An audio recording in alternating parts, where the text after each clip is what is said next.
घटना नंबर 1, बेंगलुरु। एक महिला उबर बुक करती है, ड्राइवर समय से पहुंच जाता है, सब ठीक चल रहा होता है कि ड्राइवर अचानक से रूट बदल लेता है। महिला ड्राइवर से रूट बदले जाने को लेकर सवाल करती है, ड्राइवर दोबारा मैप फॉलो करने लगता है। महिला इसके बाद भी असहज महसूस करती है, अपनी सेफ्टी को देखते हुए अर्ली ड्रॉप का ऑप्शन चुनती है। वह किराया पे ही कर रही होती है कि ड्राइवर उसे अपना प्राइवेट पार्ट फ्लैश करता है। इस बात की जानकारी महिला ने अपने लिंक्डइन पोस्ट के जरिए दी। इसके बाद एक दूसरी पोस्ट में इस घटना को लेकर उबर द्वारा किए गए स्विफ्ट एक्शन की भी उसने जानकारी दी। घटना number 2, Kerala state road transport corporation की त्रिसूर से नेदुम्बसिरी जाने वाली एक बस। नंदिता संकारा नाम की एक महिला इस बस में यात्रा कर रही थी। पास में एक व्यक्ति बैठा था। कुछ समय बाद नंदिता के मुताबिक वह उसे गलत तरीके से टच करने लगता है। जब वह उस व्यक्ति से दूर हटने की कोशिश करती है तो मालूम चलता है कि वह मास्टरबेट भी कर रहा है। इसके बाद नंदिता उसकी वीडियो रिकॉर्ड करती है। व्यक्ति, जिसका नाम सावध शाह बताया जा रहा है, भागने की कोशिश करता है, लेकिन ड्राइवर और कंडक्टर उसे पकड़ लेते हैं। बाद में नंदिता की शिकायत पर उसे नेदुम्बसेरी पुलिस द्वारा 18 मई को अरेस्ट भी कर लिया जाता है। इस पूरी घटना की जानकारी नंदिता ने अपने इंस्टाग्राम अकाउंट पर 17 मई 2023 को एक वीडियो शेयर कर दी थी। आगे क्या हुआ? एक्यूज सवाद शाह को 3 जून को बेल मिलती है और सबसे अजीब बात, जैसे ही वो जेल से छूटा, ऑल केरला मेंस एसोसिएशन के लोगों द्वारा फूल मालाओं से उसका स्वागत किया गया।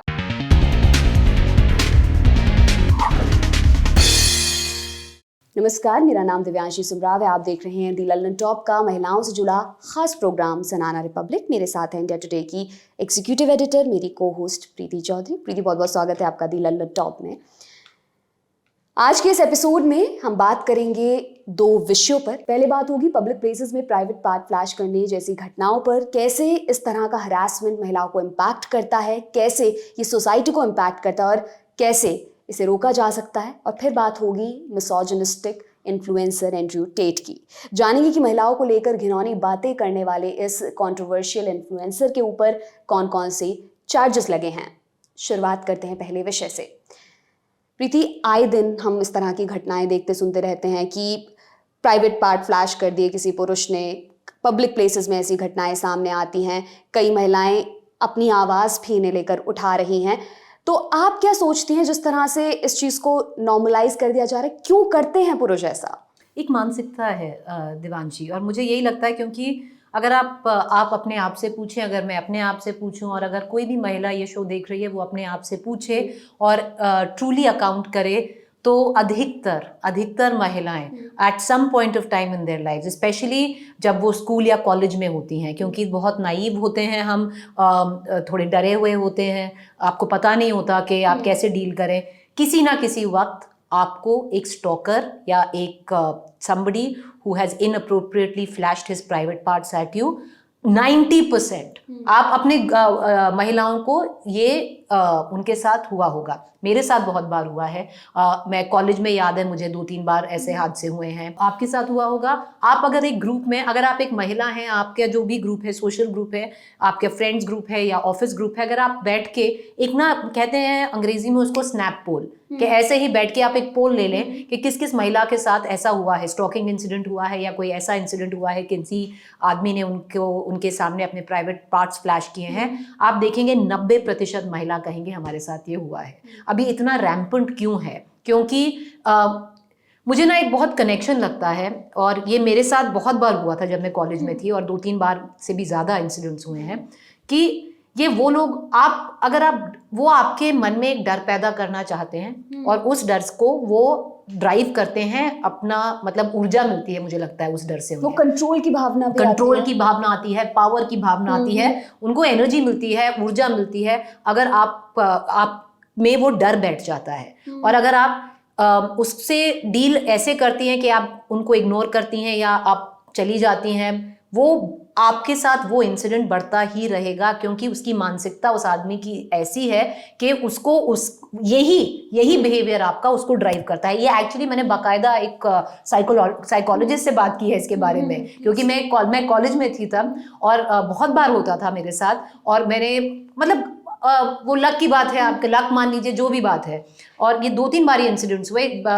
और उसके बाद मैंने जो हमारी कॉलेज साइकोलॉजिस्ट थी उनसे बात की, भाई ये होता क्यों है बार बार? तो इसमें से बहुत बड़ा एक मुद्दा होता है अगर आप उसको बार बार इग्नोर करें।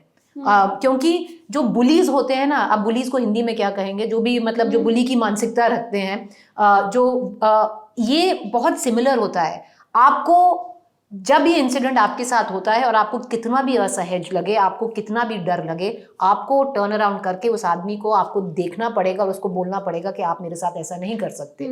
और अगर आपको लगता है कि वो पर्सन, और ये मैं इसीलिए बोल रही हूँ कि अगर आपको लगता है वो पर्सन हार्म कर सकता है आपको, आप पे सेक्सुअली या फिजिकली अटैक कर सकता है, आपको लगता है वो आपसे ज़्यादा पावरफुल है, तो इमिडिएटली किसी में कन्फाइड करिए और उनकी हेल्प लीजिए, क्योंकि हम बहुत डरते भी हैं। हम अगर हमारे साथ ऐसा कुछ होता है ना, तो हम गिल्ट हम में आ जाता है कि, और शर्म हमें आ जाती है कि हम किससे बताएं, किससे बात करें, कि हम उन्हें बताएं कि देखिए मेरे साथ ऐसी घटना घट रही है। आप अपने पेरेंट्स को, मैं बहुत मुश्किल से बता पाई थी, क्योंकि मुझे ही शर्म आ रही थी कि मेरे साथ ऐसा इंसिडेंट हो रहा है, कि कोई बार बार मुझे स्टॉक कर रहा है, फॉलो कर रहा है, या कोई कोई अपने प्राइवेट पार्ट्स फ्लैश कर रहा है। तो उनको एक sense of power, a sense of control वो डिराइव करते हैं इससे।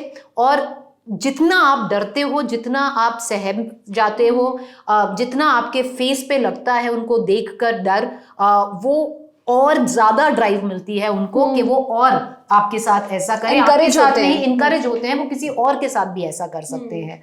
तो अगर आपको लगता है कि आप उनको कन्फ्रंट नहीं कर सकते किसी का इमिडिएटली, चाहे वो पुलिस का हो, या आपको लगता है घर में आप किसी से बात कर सकते हो जो आपको अंडरस्टैंड करता है, आप उनसे बात करें और आप जो भी आपके साथ ऐसा कर रहा है उसे कन्फ्रंट करें। नहीं तो अगर आपको लगता है कि इग्नोर करने से बात खत्म हो जाएगी, खत्म नहीं होगी, और बढ़ेगी। जो आदमी आपको फॉलो कर रहा है आज, कल वो थोड़ी और लिबर्टी लेगा, परसों। क्योंकि मेरे साथ तो ऐसा हुआ कि मैं कॉलेज से आती थी, एक आदमी मुझे फॉलो करता था, मेरी अपनी गाड़ी होती थी और मुझे पता था वो मुझे फॉलो कर रहा है। ये 1 महीना ऐसा वाक्य चला, वो धीरे धीरे धीरे धीरे, और क्योंकि मैं इग्नोर करती रही, वो और लिबर्टीज लेता रहा। वो यहाँ तक भी आ गया कि मैं एक रेड लाइट पे खड़ी थी, सुनसान रेड लाइट थी, उसने आके अपनी गाड़ी से उतर के मेरा गाड़ी का दरवाजा खोलने की कोशिश की। उसके बाद मुझे समझ में आया कि आप नहीं इग्नोर कर सकते, कि आपको ये कन्फाइड करना पड़ेगा किसी में। अगर आप में हिम्मत नहीं है, और ठीक है हिम्मत नहीं है, मेरे में नहीं थी, मैंने कन्फाइड किया था किसी में, और आपको टर्न अराउंड होकर उसको उसकी प्लेस में, विच इज क्या प्लेस होती है इसमें, क्योंकि बहुत बार जो स्टॉकर्स होते हैं, मैं फ्लैशिंग की तो बात ही नहीं कर रही हूँ, जो बेसिक स्टॉकर्स होते हैं उनको बस, अगर आप पुलिस भी कंप्लेन करें, उनको वार्निंग देके छोड़ दिया जाता है। कुछ मतलब उनके साथ कुछ होता ही नहीं है। और अगर फ्लैश कर रहा है कोई अपने प्राइवेट पार्ट, से सेक्सुअल असॉल्ट है भाई, ये this is a form of sexual assault, और ये जेल जा सकता है ये आदमी इसके अंदर। तो प्लीज परसू करिए, क्योंकि ये होता रहेगा। और अगर आपने नहीं टोका, और चलिए ये आपके साथ एस्केलेट नहीं हुआ, तो किसी और के साथ तो जरूर एस्केलेट होगा। प्रीति, जैसा मैंने कहा कि नंदिता संकारा, केरला में जिनके साथ ये इंसिडेंट हुआ, और इनको अरेस्ट कर लिया गया अपॉन हर कंप्लेंट। लेकिन जैसे ही वो व्यक्ति बेल पर जेल से बाहर आता है 3 जून को, कुछ दिनों बाद, तो कुछ वीडियोस वायरल होती हैं, और उन वीडियोस में क्या होता है कि ऑल केरलास मेन एसोसिएशन के कुछ मेंबर होते हैं, वो उनको फूल मालाओं से उनका स्वागत करते हैं कि आप आ गए हैं, आप पर तो झूठे चार्जेस लगाए गए थे, और पुरुषों के साथ अत्याचार हो रहा है, इस तरह की चीज़ों से जो सारी फेमिनिस्ट बन के आगे आ जाती हैं। और जैसा कि हमने बिल्किस बानो के केस में भी देखा था, हम उसके बाद तमाम बाबा जब बाहर निकलते हैं पैरोल पे, बेल पर, उनके साथ भी इस तरह का स्वागत, ये सब देखा जाता है। क्या चीज़ बताती है ये? क्या ये जो पूरा मिसोजिनिस्टिक कल्चर है, जो पूरा सिस्टम है, क्या उसको और इनकरेज करना नहीं हुआ? ये जो ब्रदरहुड मान लेते हैं कि नहीं, हमें मेंस राइट, और एक मूवमेंट की तरह ये काम कर रहा है। मैंने उनका यूट्यूब चैनल भी देखा, कई इस तरह की वीडियोस भी बना के डाल रहे हैं।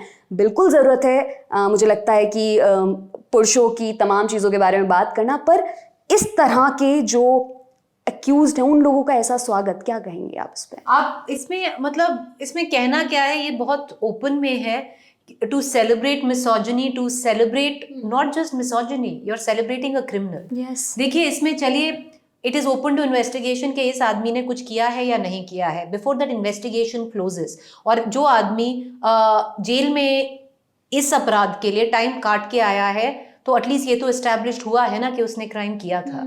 और अगर इन्वेस्टिगेट हो रहा है मामला, तो कम से कम उस पर आरोप तो है ना, तो कम से कम आप मतलब one needs to respect that basic thing as well। पर ये एक मुद्दा नहीं है। जो आपने बिल्किस बानो का बात की, बिल्किस बानो का तो क्या हेनस क्राइम था कि मर्डर, रेप, पता नहीं, मैं मतलब अपने आंखों से आपने देखा अपनी बच्ची को की डेथ, फिर अपनी मदर का रेप, अपना रेप, अपनी बहन का रेप, आपकी मदर को मारा गया, आपकी बहन को मारा गया, वो बात अलग है। क्योंकि वो मतलब अगर आप लेवल्स ऑफ क्राइम करिए वो तो अनप्रेसिडेंटेड है। अभी तक समझ नहीं आता कि कैसा कोई कर सकता है उन अपराधियों के साथ, जैसे लड्डू, मालाएं। आप अभी देख लीजिए, हमारे रेसलर्स ने किया था ना एक कंप्लेंट, ब्रिजभूषण शरण, जिस दिन रेसलर्स को घसीटा जा रहा था, ब्रिजभूषण शरण जिनके अगेंस्ट कंप्लेंट थी, वो नए पार्लियामेंट में एज एमपी के तौर पर सेलिब्रेट कर रहे थे। तो अगर आप गोंडा जाए, और बहुत अजीब बात है, अभी मैं अपने एक रिपोर्टर से हम बात कर रहे थे, हमने पूरी डॉक्यूमेंट्री शूट की है, आधा डॉक्यूमेंट्री हमने गोंडा में शूट की है। कोई मानने को तैयार ही नहीं है कि ब्रिजभूषण शरण कुछ कर सकता है। हम नहीं कह रहे उसने कुछ करा है, पर द फैक्ट इज इन्वेस्टिगेशन तो करो, कुछ तो करो। आप पहले ही उन्होंने डिसाइड कर लिया कि अरे ब्रिजभूषण थोड़ा ना करेगा। उनके पास तो ऐसे ऐसे कमेंट्स आए हैं कि उनके पास तो एक से एक बढ़कर सुंदर महिला उनके ऊपर अपनी जान देती है या जाना चाहती है उनके पास, तो ये रेसलर्स को क्यों लेंगे, ऐसी ऐसी बातें कर रहे हैं। तो वो वीडियो बड़ी वायरल हुई, वो वीडियो वायरल हुई, और वैसे ही अभी हमारे चैनल पर भी अब आज या कल वो पूरी डॉक्यूमेंट्री चलेगी। तो ये सब इट इज अमेजिंग दैट वो कितने हैं आप देख लीजिए, मी टू में सारे जिनको भी इंडिया में अधिकतर लोग, जिनको भी तो गलत बात है, एमजे अकबर को छोड़ नहीं पड़ा अपना पद, पर अधिकतर लोग जिनको चार्ज किया था अगेंस्ट सेक्सुअल हरासमेंट, सबको रिहेबिलिटेट कर लिया गया है धीरे धीरे, सबको। और ये बहुत आम है to celebrate misogyny, to celebrate sexism, to even celebrate criminals who come out on parole. बहुत शुक्रिया प्रीति, आपने इस मुद्दे पर बात की। अब बढ़ते हैं आज के अपने दूसरे मुद्दे की तरफ। Controversial British American influencer Andrew Tate और उसके भाई समेत 4 लोगों पर रोमानिया में रेप, मानव तस्करी और महिलाओं को एक्सप्लॉइट करने के लिए एक ऑर्गेनाइज्ड ग्रुप बनाने को लेकर चार्जेस तय किए गए हैं। टेट के खिलाफ दिसंबर 2022 से पुलिस इन्वेस्टिगेशन जारी है। प्रोसिक्यूटर्स के अनुसार टेट और उसके साथी महिलाओं से मॉडलिंग या फाइटिंग जॉब्स का वादा कर रोमानिया ले गए, लेकिन फिर उन्हें प्रोस्टिट्यूशन में धकेल दिया। महिलाओं को कथित तौर पर पीटा गया, वहां से जाने की कोशिश करने पर उन्हें धमकी दी गई। टेट ने इन आरोपों से इनकार किया है, उन्हें झूठा और राजनीति से प्रेरित बताया है। इस मामले में ट्रायल डेट अभी तक निर्धारित नहीं की गई है। दोषी पाए जाने पर टेट को 20 साल तक की सजा हो सकती है। प्रीति, एंड्रू टेट किक बॉक्सर ये व्यक्ति रह चुका है, उसके बाद इतनी मिलियन फॉलोइंग, तमाम सोशल मीडिया प्लेटफॉर्म्स पर तमाम लोग इस व्यक्ति को फॉलो करते हैं, और कई बार ये बैन भी, क्योंकि इस तरह के स्टेटमेंट्स आते हैं कि सेक्सिस्ट होना तो बहुत ही रियलिस्ट होना है, कि अगर मैं सेक्सिस्ट नहीं हूँ तो मैं रियलिस्ट नहीं हूँ। महिलाओं को लेकर इतनी घिनौनी बातें तमाम तरह से। बीच में एक खबर आई थी कि ग्रेटा थनबर्ग जो स्वीडन से क्लाइमेट एक्टिविस्ट है, उसके साथ भी बहसबाजी की थी। पूरा हाइपर मैस्कुलिनिटी को प्रमोट करने का जो जिम्मा है वो इस व्यक्ति ने ले रखा था। आप क्या सोचेंगे कि जब एक व्यक्ति जो इस तरह की चीज़ें करता है, जिस पर इतने घिनौने चार्जेस भी लगे हैं, ह्यूमन ट्रैफिकिंग, रेप और इतने सीरियस ऑफेंसेस के चार्जेस लगे हुए हैं, वो व्यक्ति बैठ के सोशल मीडिया पर सेल्फ प्रोक्लेम्ड इन्फ्लुएंसर है, हाइपर मैस्कुलिनिटी की बात करता है, और तमाम यंग मेन फॉलोज हिम और उसकी बात करते हैं, उसकी बात सुनते हैं। ये किस तरह का कल्चर डेवलप हो रहा है, और ये इस तरह के और भी लोग हैं जो इस तरह की चीज़ें करते हैं, आप क्या कहेंगे? देवांशी, सेल्फ प्रोक्लेम्ड इन्फ्लुएंसर नहीं है, सैडली इन्फ्लुएंसर है, क्योंकि अगर आप इनकी फॉलोइंग देखें, इतनी ज़बरदस्त फॉलोइंग है कि हम ना अपनी सोसाइटी में हैवान क्रिएट करते हैं, उनको बढ़ावा देते हैं, और जब हम उन्हें इतनी ऊपर पहुंचा देते हैं, उनकी सारी बातें सेलिब्रेट करते हैं, फिर हम उनको खींचने की कोशिश करते हैं, जो हमारी क्रिएशन होते हैं। फ्रैंकनस्टाइन मॉन्स्टर्स कहते हैं हम इनको अंग्रेजी में। पर एंड्रू टेट मुझे लगता है is a creation of a lot of us, क्योंकि जब भी वो ऐसे मिसोजिनिस्ट कमेंट्स बोलते थे, एक पूरी चेयर लीडिंग स्क्वाड होती थी उनकी, जो अगर आप उनके कमेंट्स कभी देखें, एक के बाद एक, मतलब एक पूरा तबका है जो ऑफ कोर्स क्रिटिसाइज करता था, पर एक बहुत स्ट्रॉन्ग तबका है which actually believes in this, और उनको बिल्कुल अनअबैशड है कि भाई मिसोजिनिस्ट हैं, सेक्सिस्ट हैं, पेट्रियार्कल हैं, यही है, ऐसा ही रहेंगे। और ऐसा अगर आप देखें, बहुत कोई लोग आर क्लोजेट मिसोजिनिस्ट्स, कि मतलब वो प्रिटेंड करते हैं कि वो इक्वालिटी में बिलीव करते हैं, पर अल्टीमेटली आपको पता है उनकी नीयत क्या है और वो क्या सोचते हैं, और हम सब उन लोगों को जानते हैं। पर्सनल कॉन्फ्लिक्ट पता चल जाता है, और आप सब उन लोगों को, हम सब उन लोगों को जानते हैं। और एक तबका है who which wears it on their sleeve as a मतलब तमगा, एज अ मेडल, कि भाई मैं ऐसा ही हूँ।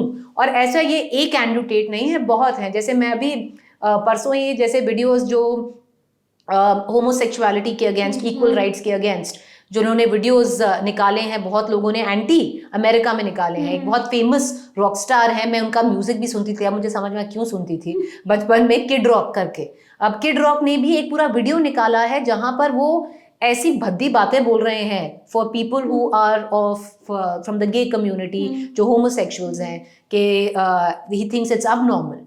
तो एक मतलब जो कहते हैं, जो हाइपर मैस्कुलिनिटी हम जो कहते हैं, हम एक द वाइट मैन सिंड्रोम, बहुत सारी चीजें हैं जो आप इसमें मिसोजिनिस्ट, बिगट्स, जो मतलब स्किन हेड्स, ये सारा अगर आप एक ये तबका आता है जो बहुत स्ट्रांगली बिलीव करता है। जैसे अमेरिका में एक कल्ट है, क्या मतलब कल्ट ही मान लीजिए, ऐसे ग्रुप जैसे कहते हैं जो स्किन हेड्स होते हैं, जो नाजिज्म में बिलीव करते हैं। उनको लगता है वो सुपीरियर रेस है, भाई अभी भी लगता है वो सुपीरियर रेस है। और जैसे एंड्रू टेट एक उसी का ही मिरर इमेज है। मतलब दीज आर नार्सिस्ट्स। अगर आप, हमारे जो व्यूअर्स हैं वो भी पढ़ें, जो नार्सिस्ट्स कौन होते हैं, उनके ट्रेट्स पढ़ें। हमारे आसपास भी होते हैं, आप उन्हें जानते भी होंगे, जो नार्सिस्टिक बिहेवियर होता है। एंड दे जस्ट मतलब उनका वायरिंग ही अलग होती है भाई, वो किसी और ही उसमें होते हैं। और एक लॉबी अगर उन्हें मिल जाती है, प्लेइंग गैलरी, जो उनकी हर बातों में तालियां बजाती है, तो उनको और तवज्जो मिलता है, उनको और लगता है कि वो और बड़े हो गए, वो नार्सिसिज्म और बढ़ता है। तो जैसा कि प्रीति ने बताया, ये नार्सिसिज्म और नार्सिसिस्टिक ये पर्सनालिटी डिसऑर्डर होता है, और ये एक बिल्कुल साइकोलॉजिकल डिसऑर्डर है। इसके बारे में आप पढ़ भी सकते हैं और आप ऑब्जर्व भी कर सकते हैं ये किस तरह से एक पर्सन कैसे पूरी सोसाइटी को डराइव भी करता है, और बहुत लोग उनसे तमाम चीज़ें सीखते हैं। तो जो भी यंग लोग एंड्रू टेट से जैसे सीखे और तालियां बजाएं उनके लिए, वो किस तरह के फैमिली यूनिट को बढ़ावा देंगे, किस तरह के समाज को बढ़ावा देंगे, आप खुद सोच सकते हैं। बहुत बहुत शुक्रिया प्रीति एक बार फिर से कि आपने इन दोनों मुद्दों पर खुलकर बात की। अब हमारे दर्शकों से मुलाकात होगी अगले हफ्ते, तब तक के लिए आप देखते रहिए दी लल्लन टॉप। बहुत बहुत शुक्रिया।